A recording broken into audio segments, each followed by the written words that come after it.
Hey there, and welcome back to Elfmon's Kitchen. Happy 4th of July. Now, what better way to celebrate the independence of the nation, and a very special one at that, than by making a recipe from the Revolutionary era. Today we're going to be making a George Washington carrot cake. So, let's set the scene first with a little history. It's late November, 1783. The Revolutionary War is finally winding down after a long 7 years. The Redcoats are on their way out.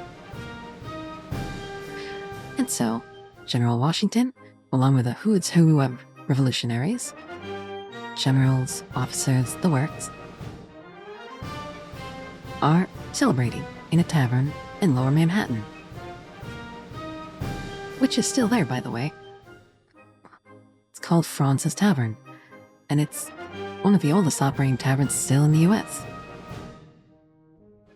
Anyway, he's giving his speeches, his toasts, that sort of thing.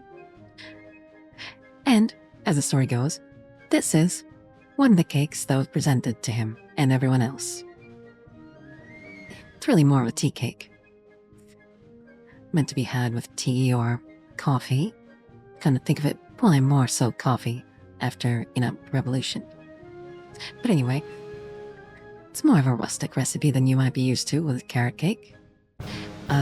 No cream cheese frosting here. But I think you'll like it anyway. In fact, you might prefer it to the sweetened, overly sweetened, cream cheese frosting-laden concoction of today. It's a lot simpler. So let's go make it. So what you'll need for this is actually pretty simple. So first things first, the star of the show, some carrots. About 5 medium-sized carrots should do the trick. 1½ cups of sugar. 3/4 cups of butter. That's about 1.5 sticks in standard American butter sticks. Next up, we're going to need 5 large eggs, room temperature. 3 cups of all-purpose flour. Next, you're going to need 2 teaspoons each, baking soda and baking powder. Then, 2 teaspoons of cinnamon and 1 teaspoon of nutmeg. Finally, a pinch of salt. Oh, and we will need some heavy cream to make whipped cream later. We'll get back to that. So, first things first, you're going to chop your carrots into about 2-inch slices. And you're going to put them in a pot with about a cup of water. Now, you're going to simmer them until the carrots are soft. It should take about 10-15 minutes. Want them to be nice and soft. Once they're soft, you're going to remove them from the heat and let them cool. Once they've cooled, you're going to mash them up into a puree, and then put them aside for later. Next up, you're going to preheat your oven to 350 degrees. So, next up, you will need a 10-inch springform pan. Spray it with some cooking spray, or coat it with some butter, and put it aside. So, in a large mixing bowl, you're going to beat together your sugar and your butter until it's nice and light and creamy. Next, we're going to add in our eggs, one at a time. Don't add in the next one until the previous one is well incorporated. Mix well after each egg. Next up, in a medium mixing bowl, you're going to mix in together all your dry ingredients. The flour, the powders, spices, all that. Mix them together. And then, you're going to slowly add it to the butter mixture, along with the carrots, and mix it all until it's combined.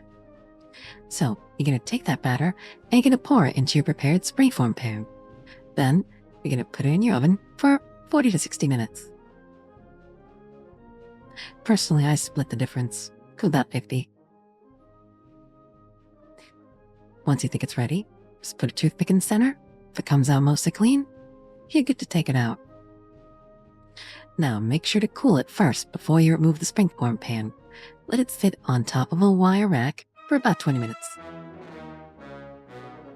Once it's cooled, you can remove the springform pan, cut it into slices, and serve it with some whipped cream.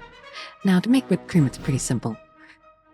Just add your heavy cream with some sugar. You don't need a lot.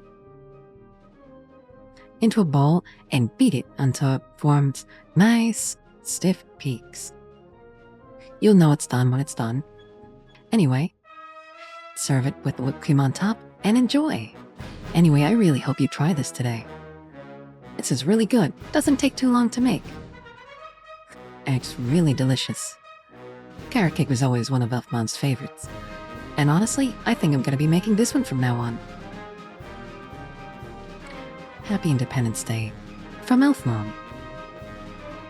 And happy 250th America. Bye-bye.